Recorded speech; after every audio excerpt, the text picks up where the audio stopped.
Hello दोस्तों, तो आज का यह वीडियो जो है क्लास 12th के लिए बहुत ही महत्वपूर्ण होने वाली है। आज के इस वीडियो में मैं बात करने वाला हूँ अंतरा भाग 2 का कविता जो है फर्स्ट कविता देवसेना की गीत और कार्नेलिया की गीत। इसके कवि का नाम जो है जयशंकर प्रसाद है। फर्स्ट कविता जो है वह है देवसेना की गीत और दूसरी कविता जो है इसी का पार्ट 2 वह है कार्नेलिया की गीत। यह अध्याय जो है 2 है, यानी कविता 2 है। इसका फर्स्ट क्वेश्चन जो है, आज हम जो है इम्पोर्टेंट क्वेश्चन आंसर के बारे में बात करेंगे इस कविता से रिलेटेड।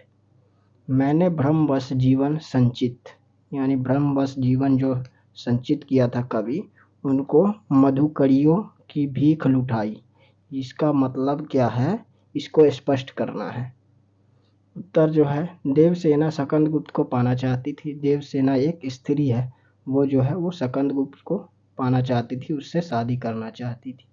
परंतु सकंदगुप्त मालवा के धन कुबेर की कन्या को पाना चाहता था। मतलब और सकंदगुप्त जो है वह एक धनी व्यक्ति कुबेर, मालवा के कुबेर जो है धनी कन्या के पुत्री से शादी करना चाहता था।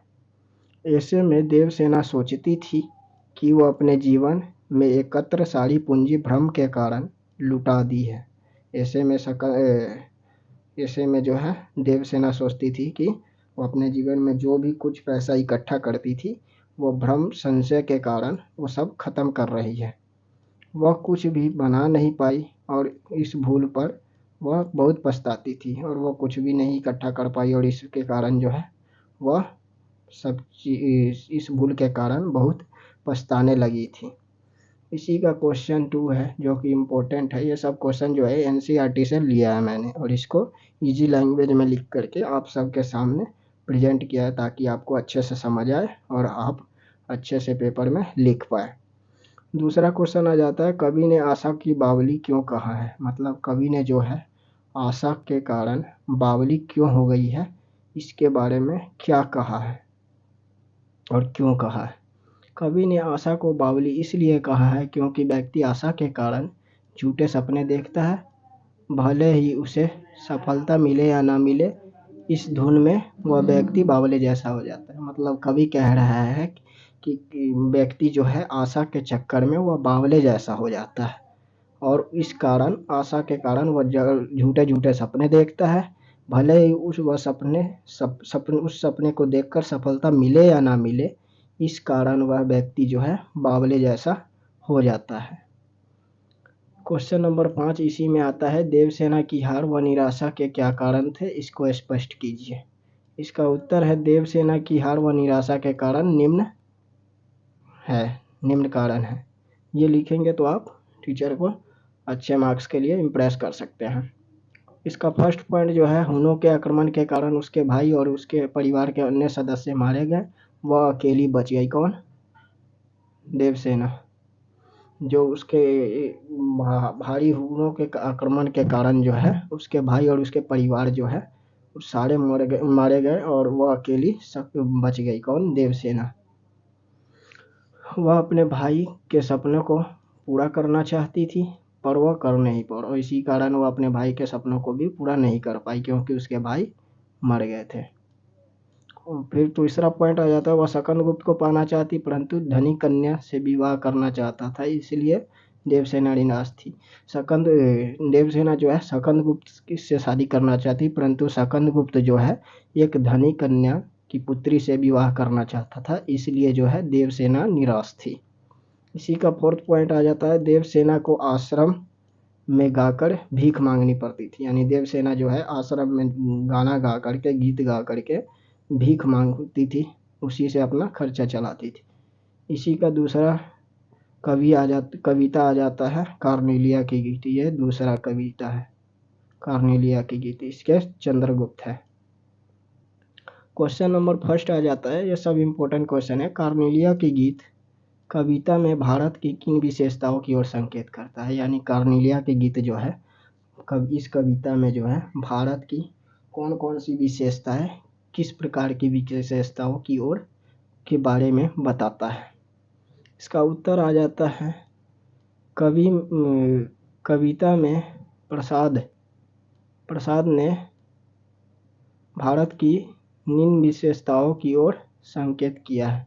यानी इस कविता में जो है भारत की कवि ने निम्न प्रकार की विशेषताओं की ओर संकेत किया है। जयशंकर प्रसाद ने, कवि कौन है? जयशंकर प्रसाद ने। फर्स्ट पॉइंट आ जाता है, भारत की प्रकृति सौंदर्य है और अनुपम है। भारत की प्रकृति जो है वो बहुत अच्छी है और बहुत ही अनुपम है, यानी बहुत ही सहनशीलता है, बहुत ही मित्रता भाव की तरह है। इसी में दूसरा पॉइंट आ जाता है, भारत पर सूर्य की किरणें सबसे पहले पड़ती है। यानी भारत पर जो है सबसे पहले सूर्य की किरणें पड़ती है। तीसरा पॉइंट आ जाता है, भारतीयों के हृदय में दया, करुणा व सहानुभूति की भावना है। यानी भारत में जितने भी लोग रहते हैं उन सब के हृदय में दया यानी किसी की मदद करना, करुणा यानी कि किसी को दया की भावना से देखना, उसे हमेशा मदद करना, और उसके बाद सहानुभूति यानी कुछ भी हो जाए वह सहने की क्षमता रखते हैं। इसी के बारे में बताया गया है इस कविता में, कार्नेलिया के गीत में। फिर फोर्थ पॉइंट आ जाता है, भारत अनजान व्यक्तियों को भी आश्रय देता है। यानी भारत में कोई भी व्यक्ति, अनजान व्यक्ति भी आता है, उसे भी रहने के लिए जगह दिया जाता है। फिर आ जाता है पॉइंट नंबर 5, भारत की संस्कृति महान है। भारत में अलग अलग प्रकार की संस्कृति पाई जाती है। हिंदू, मुस्लिम, सिख, ईसाई, अलग अलग प्रकार की संस्कृति पाई जाती है। फिर क्वेश्चन नंबर 2 आ जाता है, उड़ते खग। यानी उड़ते खग का मतलब क्या है और बरसाती आंखों के बादल का अर्थ क्या है, इसके बारे में बताना है। उत्तर आ जाता है, इस पंक्ति का अर्थ है, भारत में उड़ते पक्षियों को भी सहारा मिलता है। यानी उड़ते खग का मतलब है, भारत में अगर पक्षी भी उड़ रहा है उसको भी सहारा दिया जाता है। यह भारतवासियों की दया करुणा की भावना है। इसका विशेष यह है कि भारत भूमि शरण में आए व्यक्ति को भी सहारा देती है। यानी भारत में कोई भी व्यक्ति आता है अन्य देशों से, उन्हें भी सहारा दिया जाता है, उन्हें भी शरण दिया जाता है रहने के लिए भारत में। यहाँ लोगों को शक्ति व संतोष मिलता है। यहाँ जो भी लोग आते हैं उन्हें संतोष और शक्ति मिलती है, साहस मिलती है। सहारा व आश्रय देना भारत की विशेषता है, और उस व्यक्ति को सहारा देना और रहने के लिए आश्रय देना, उम्मीदें देना, ये सब जो है भारतवासियों की विशेषता है। इसी में दूसरा पंक्ति आ जाता है, बरसाती आंखों के बादल से क्या मतलब है। तो बरसाती आंखों के मतलब से, बादल से यह अर्थ होता है कि भारतवासी दूसरों को दुखी देखकर वह खुद दुखी हो जाते हैं और उनकी आंखों से आंसू बहने लगते हैं। मतलब कि भारत में जो भी व्यक्ति दुखी दिखाई देता है उसकी दुखी को खुद भारतवासी झेल करके और उनके आंखों से आंसू बरसने लगते हैं। इस प्रकार की दया करुणा भारतवासियों में दिखाई देती है। क्वेश्चन नंबर 3 आ जाता है, काव्य सौंदर्य स्पष्ट कीजिए। इस काव्य का जो है, कविता का क्या सौंदर्य है, क्या सुंदरता है, इसको बताना है। इसी में एक पंक्ति आ जाता है, हम कुंभ ले उषा उड़े। इसका मतलब क्या है, इसको व्याख्या करना है। उत्तर आ जाता है, इस पंक्ति से उषा को एक स्त्री के रूप में बताया गया है। वह आकाश रूपी कुएं में से सूर्य रूपी कलश लेकर के भारत पर सुख दुलकाती है।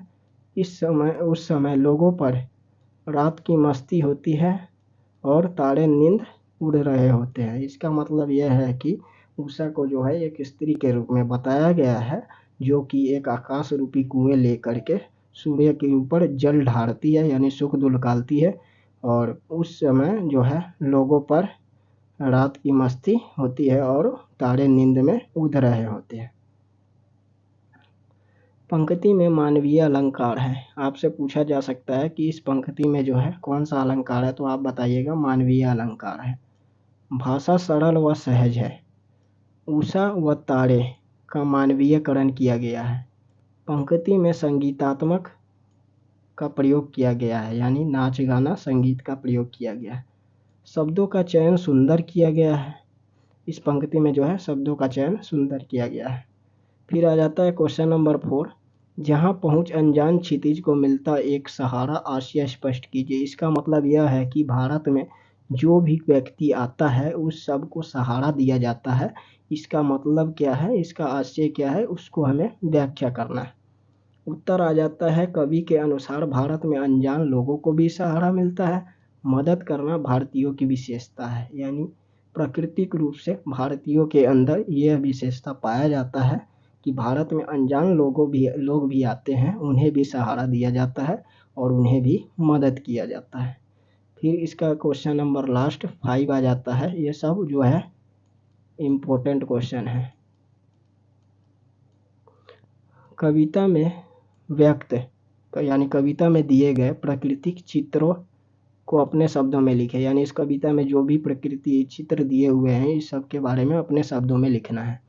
इसका उत्तर हो जाता है, इस कविता में बताया गया है कि भारत प्राकृतिक रूप से सुंदर है और सूर्योदय के समय यहाँ सरोवरों में कमल खिलते दिखते हैं। यानी जब भारत जो है ये प्राकृतिक रूप से सुंदर है और यहाँ जब सूर्य उदय होता है, सूर्य उगता है, उस समय यहाँ सरोवरों तालाबों में कमल के फूल खिलते दिखाई देते हैं। इन पर सूर्य की किरणें नृत्य करती है, यानी सूर्य की किरणें नाचते हुए दिखाई देती हैं। पक्षी छोटे छोटे पंख फैलाकर यहाँ उड़ते हैं और छोटे छोटे पक्षी जो है यहाँ पर पंख फैलाकर उड़ते हुए दिखाई देते हैं। सुबह उषा सूर्य रूपी सोने का घड़ा लेकर भारत पर सुख दुलकाती है। तारे रात भर जगने के बाद उंधते प्रतीत होते हैं।